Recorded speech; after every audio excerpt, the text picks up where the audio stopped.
안 되는 분. 누가 급이 안 되냐? 급이 안 되는 사람이 누굴까요? 이건 보도를 보시면 압니다. 국민일보의 보도인데요. 홍영표 불출마에 친명계가 반발하고 있다.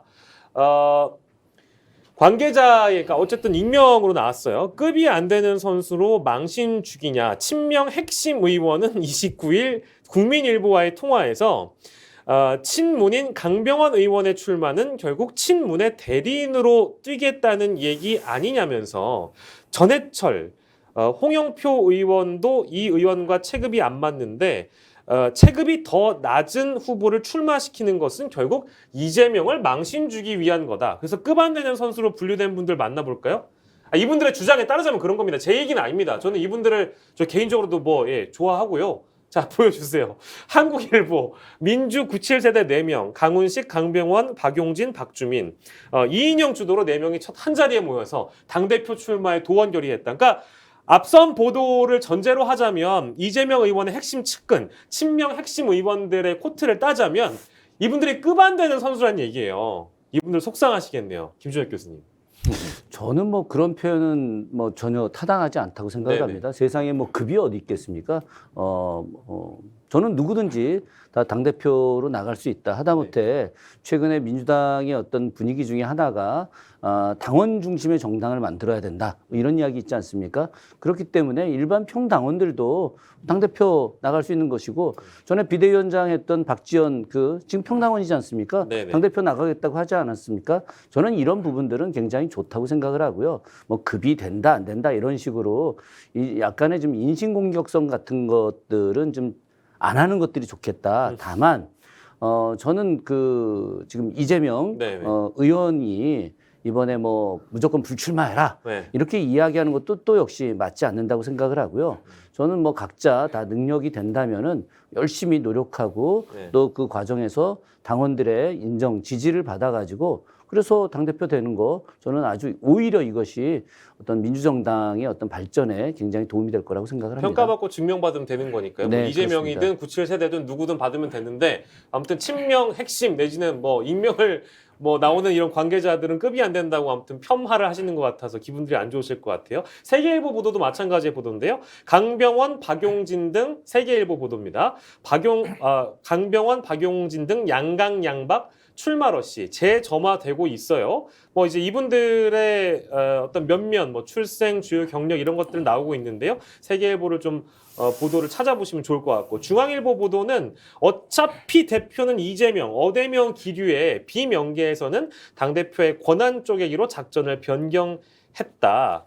그 세부적인 내용이 노란색 네모에 나와 있고요. 이제 이런 보도들이 이제 야당에서는 이제 집안 싸움이 어떻게 전당대회를 앞두고 정리가 되겠는가, 또 누가 당대표에 출마해서 어떤 평가를 받겠는가 이제 주된 내용입니다. 박원석 전 의원께서는 어떻게 전망하십니까? 당연히 어대명인가요? 아니면 97세대가 합심해서 어떻게 좀 당권 가져가 봅니까? 뭐 현실적으로는 좀 어려울 거로 보이고요. 어렵다. 네.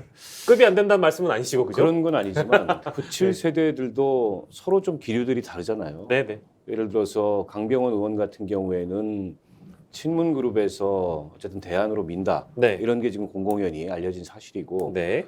박용진 의원 같은 경우에 지난번 대선 후보도 출마했었지만은 네. 전혀 결이 다른데다가 당내에 기반이 별로 없고 이제 나머지 두 분들도 조금 이제 이 결이 다른 분들인데 네. 과연 거기가 이제 뭐 예를 들어서 후보 단일화를 해가지고 예. 이재명 의원하고 1대1 구도를 만들 수 있을까? 그러려면 출마할 때부터 그렇게 했어야 되는데 네.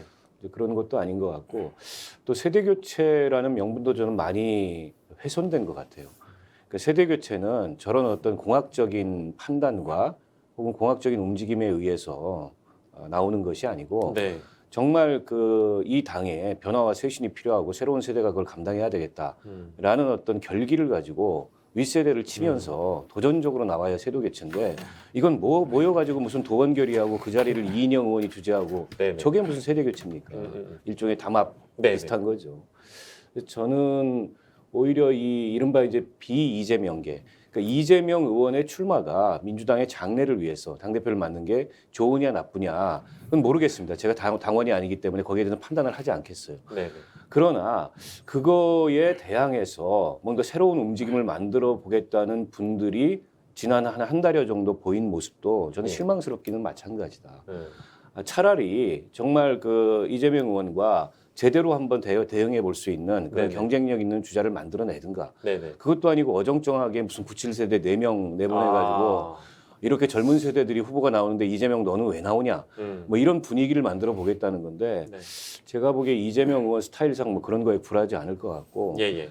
또 홍영표 전해철 두 이제 중진 의원이 불출마를 선언하셨는데 대단히 송구한 얘기지만 국민들 관심사가 아닙니다. 때문에 그게 이재명 의원한테 압박 요인이 안 돼요. 예.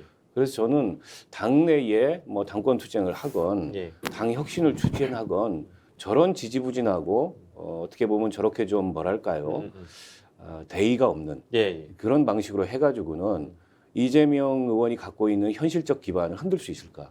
제가 보기에는 조금 좀 답답해 보입니다. 이분들로는 일단 어렵다는 전망이시고 저런 방식으로도 안 되고. 저런 방식으로도 안 되고 신선한 새로운 인물이 나와서 뭔가 실제 세대 교체가 무엇인지에 대한 본질을 잘 살릴 수 있는 그런 인물이 나와야 된다는 말씀이신데 김종욱 교수님은 생각이 좀 다르십니까? 어떠십니까?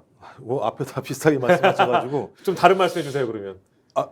제 생각하고 다른 얘기를 해야 아니에요. 그냥 편하게 말씀하시죠. 제가 볼 때는 제가 볼 때는 구태적인 플랜이 가동된 것 같다는 느낌. 구태적이란 말씀. 그러니까 이제 예를 들면 친문과 586이 뭔가 가동을 한 것 같아요. 예를 들면 친문 진영 같은 경우는 홍영표, 전해철 이 두 분이 사퇴하면서 이재명 나오지 마라 압박을 하는 것 같고, 586 같은 경우는 이인영 의원 같은 경우는 이제 97세대들 모아서 빨리 나와라 이렇게 얘기를 했다고 말씀하시는데 전 적어도 97세대 보고 나와라라고 말씀하시면 586이 뭘 잘못했어라고 말씀하셔야 돼요. 이유가 없잖아요. 그럼 예를 들면 586을 대리하는 게 97세대라는 얘기밖에 안 되는 상황이기 때문에 네. 되게 안 좋은 지금 예를 들면 프레임을 씌워버린 거예요. 이렇게 함으로써 이게 공개됨으로써. 네. 제가 볼 때는 오히려 그렇지 않고 이재명 대 세대 교체 전 이런 프레임은 괜찮은 것 같아요. 국민들한테. 네. 근데 제가 볼 때 지금 상황은 뭐냐면 586을 대리하는 97세대들이 소위 이 기존 세력들의 소위 공천권과 배지를 사수하기 위해서 대리 전투를 수행하는 것처럼 보이는 모양새가 됐을 때 이게 예를 들면 어떤 혁신 수행이 될 수 없는 측면들이 분명히 있는 거죠.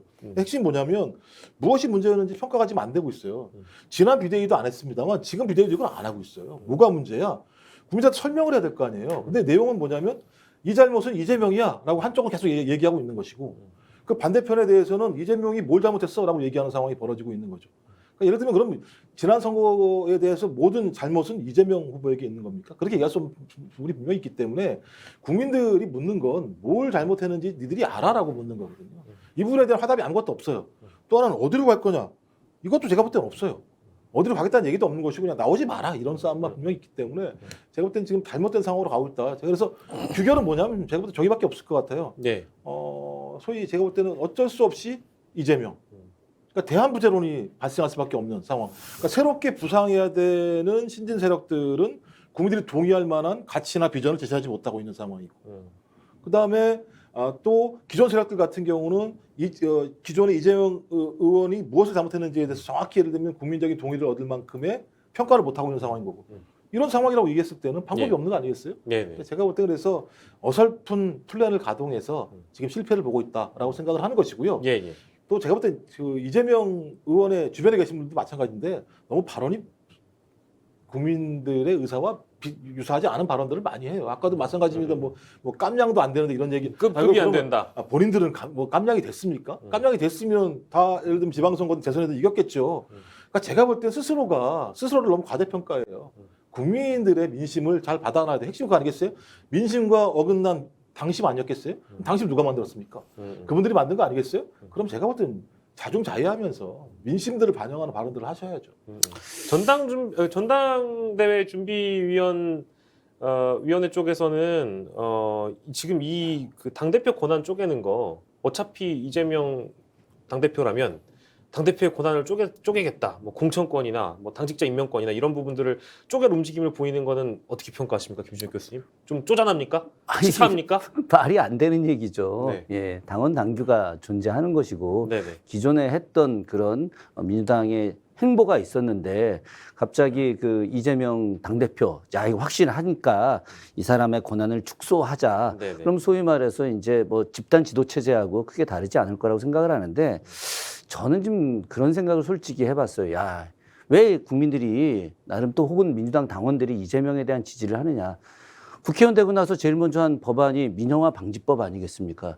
지금 윤석열 정부가 한전부터 시작해서 주요한 그 공기업들을 갖다 민영화하고 그 과정에서 예전에 MB 때 인천공항 민영화하려고 하다가 실패했는데 그 이후에 이 사람들이 민영화를 통해서 엄청난 경제적 이익을 얻고자 하는 속내를 막 드러내고 있지 않습니까? 네. 이런 것들을 보면서 바로 첫 번째 만든 법안이 민영화 방지법. 거기에 더해서 지금 경제가 굉장히 어려우니까 그런 서민들을 위해서 공매도 일시 금지해야 된다. 주식시장과 관련해서 유류세도 인하해야 된다. 이렇게 이야기하지 않습니까? 그러니까 이 시대가 어떻게 흘러가는지에 대한 아젠다를 정확하게 보고 그것에 대한 이야기를 하고 있단 말이죠. 네. 그런데 기존에 어떤 민주당 180석 처음에 줬는데 그 국회의원들이 과연 제대로 뭐를 했느냐. 앞서 김종국 교수님도 말씀하셨지만 이재명 그 후보 그 지금 의원의 측근이라고 하는 의원들만이 아니라 전체 의원들이 나태했어요. 뭔가 국민들을 위한 정말 진정성 있는 법안 같은 거 만들어내지도 않았지 않습니까?